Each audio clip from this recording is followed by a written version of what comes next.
These look incredible. Holy crap. Oh my gosh. I love these. Holy crap.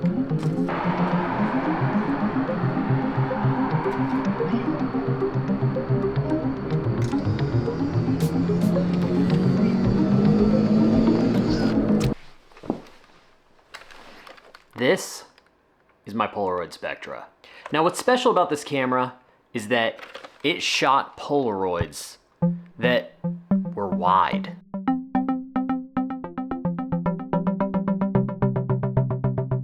But when the Impossible Project took over for the original Polaroid brand after the original Polaroid film was discontinued, Impossible Project attempted to make wide film for this camera and failed utterly.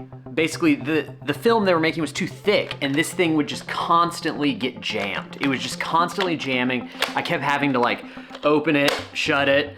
Sometimes I'd have to like pull my Polaroids out, and it just didn't work. Huh. This old pack still has a little bit of battery in it. But this thing, it can shoot double exposures. It had all these different options for like more of a manual shooting experience on what feels like kind of a consumer-ish Polaroid camera. And then of course, the aspect ratio was wide. Now I have been very sad since this got discontinued.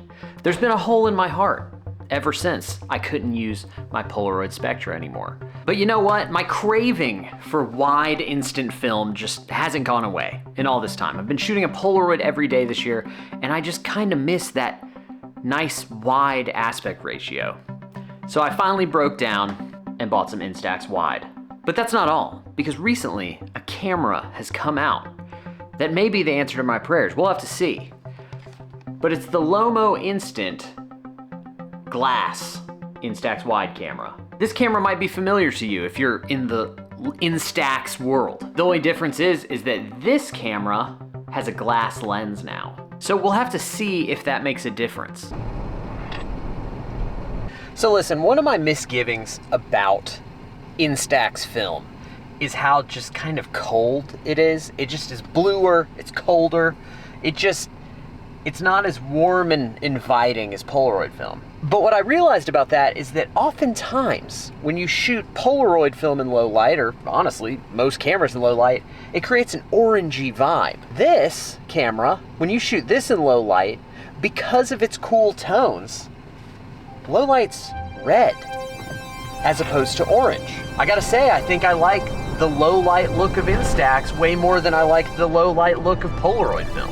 It's wild. So I wanted to go just stop by tonight and go photograph maybe a couple spots that I've shot on Polaroid film that turned out really neat and see how they work on Instax.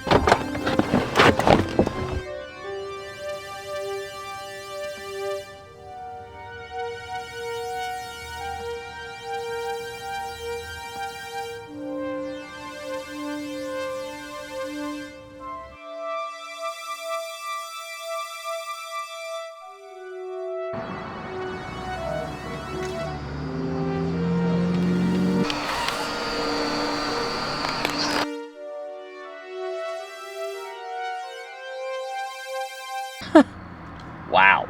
I gotta be honest, this is some deeply upsetting results here. And by upsetting, I mean beautiful. Beautiful results. Just one more shot I'm gonna try.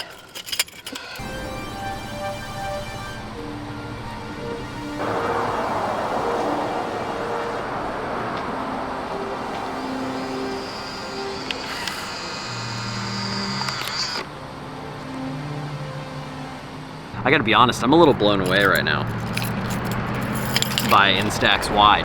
Camera does not feel as high quality as like my Spectra did or the Polaroid i2. It just feels, it's got a cheap feel, the buttons feel cheap, it just feels like very breakable. But I kind of am starting to not care because the results are just so good. I truly did not expect this. I honestly thought I would shoot this video, not enjoy it, and then I would end up selling this thing. But now I'm like kind of attached to it.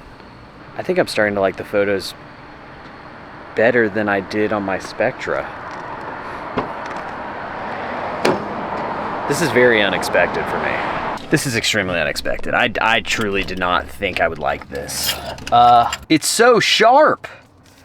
It's so sharp, and the colors are so nice. I have 5 shots left. Alrighty, let's go to another place that has some cool low light vibes.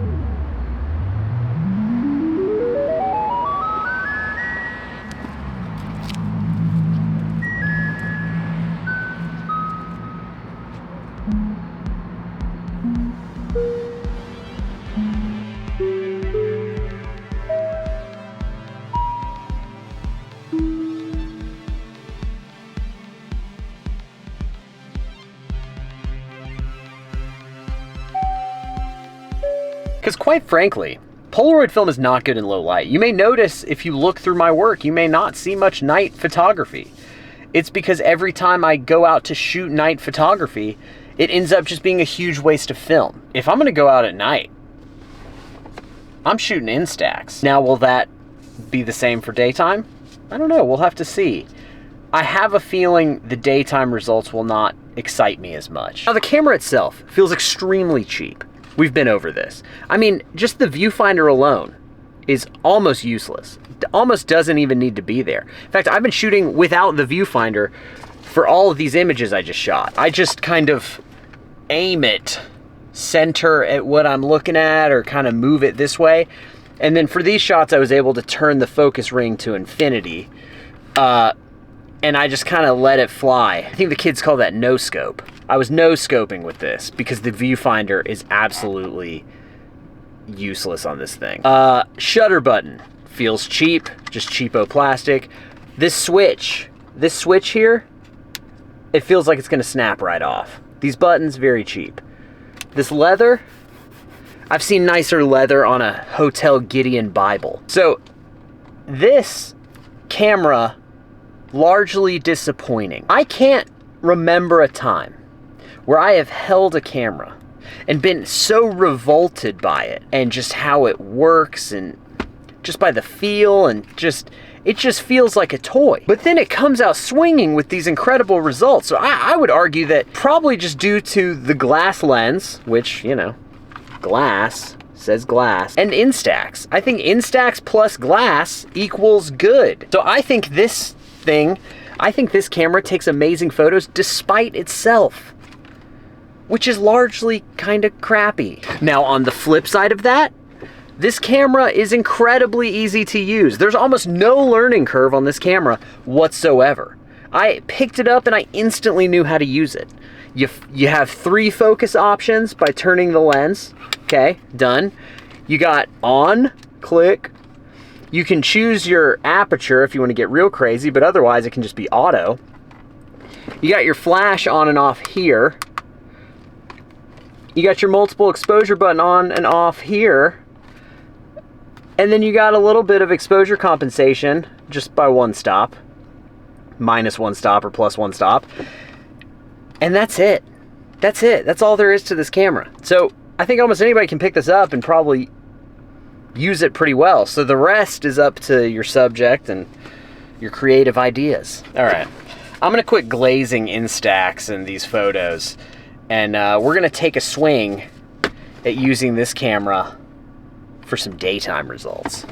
So the light's pretty nice out here, and good news is that there's some nice fall colors going on here, which may help combat the whole coldness of Instax film thing I don't like. I find that Instax performs best when it has some warmer subject matter.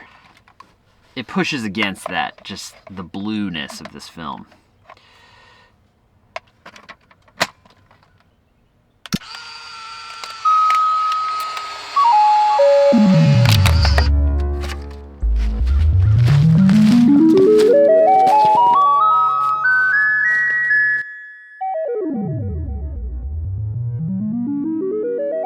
Now, one thing I don't know about Instax is if it's super temperature sensitive, like Polaroid.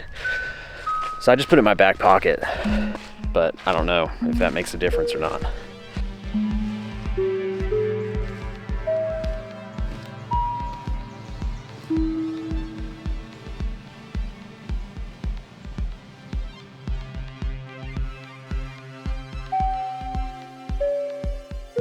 Now, from what I can tell, I think this is sharp enough to capture some subtlety. So I'm gonna see if these rays of light and mist are able to be captured on this. I'm not sure.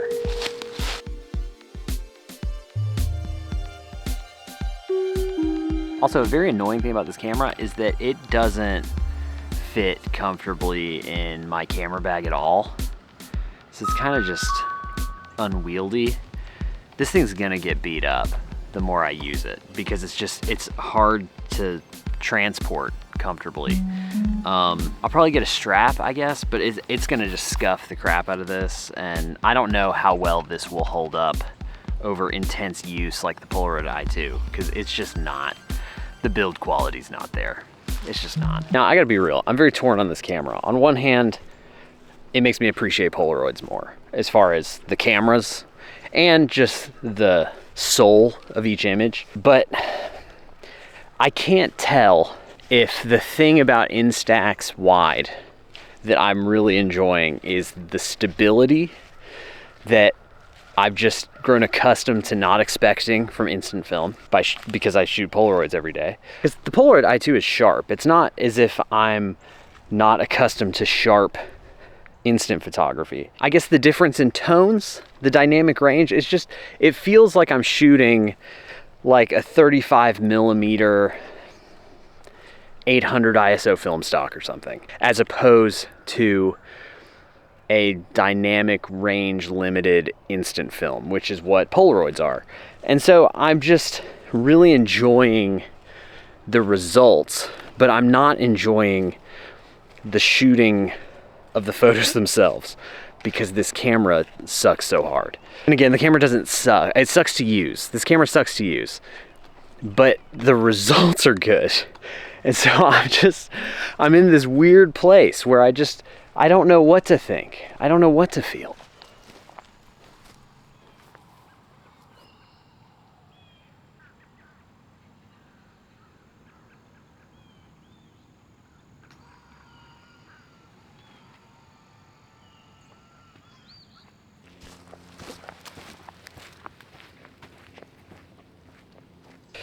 I think the thing that excites me the most about this film is just being able to like shoot landscapes on instant film that are really effective. Oh my gosh, check this out. I almost ran into this. Look, it's a floating leaf. Come on, focus. Look at that. It's a floating leaf. Okay, let me see if I can capture this somehow. I don't know if I'll be able to focus on this. This thing measures in meters, but the problem with that is that I'm American. So I don't know what a meter is distance-wise. Should have been in yards. Tell me yards, I can do it. Oh man, I hope I can get this. I don't know, we'll see. Man, if I nailed that, that'd be crazy. Focus wasn't quite as nailed on this, but it's still pretty neat. Yeah, that still gets the point across, I think. Okay, now to walk back. It kind of reminds me of like Fuji Superia or something, which I guess makes sense since this is Fujifilm film. But the base, yeah, these are still very cold. It's very warm out here as far as lighting goes, and so, and just naturally to my eye, like everything is just warm, and these definitely cool things off. Now, it does seem to grab subtlety very well. I mean, this photo is crazy. I mean, the way the light beams are shining is pretty ridiculous, but it's cold. It's blue. And I just don't love that. I think I like blues and coldness in photography when it's night, when it's low light. But during the day, it's just not my thing. I like it warmer. And maybe that's just because I am a Nikon guy in my heart. Yeah, I think this one's the best one that shows at least the range of sharpness and subtlety that this camera can accomplish. And then this one's good. This one's good at showing sharpness as well and just showing what's possible in a scene. But like this one of the woods, I mean, the light is warm. There's orangey yellow leaves on the trees with light shining through them. And it's blue. Everything's blue. And so I just am not a fan of that. I just don't like it. I don't like the blueness. So, okay, so I am reminded as to why I'm not just a total Instax fanatic. But I will say this, I think has officially become a tool in my tool belt. And I will largely be shooting Instax in low light, I think. I will be shooting it at night. I will shoot it in low light, maybe even studio situations. Studio, my living room, I guess.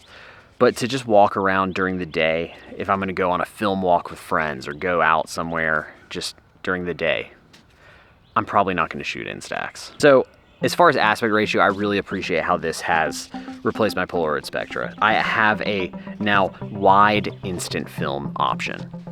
Okay, so where do I stand with the Lomo instant wide glass?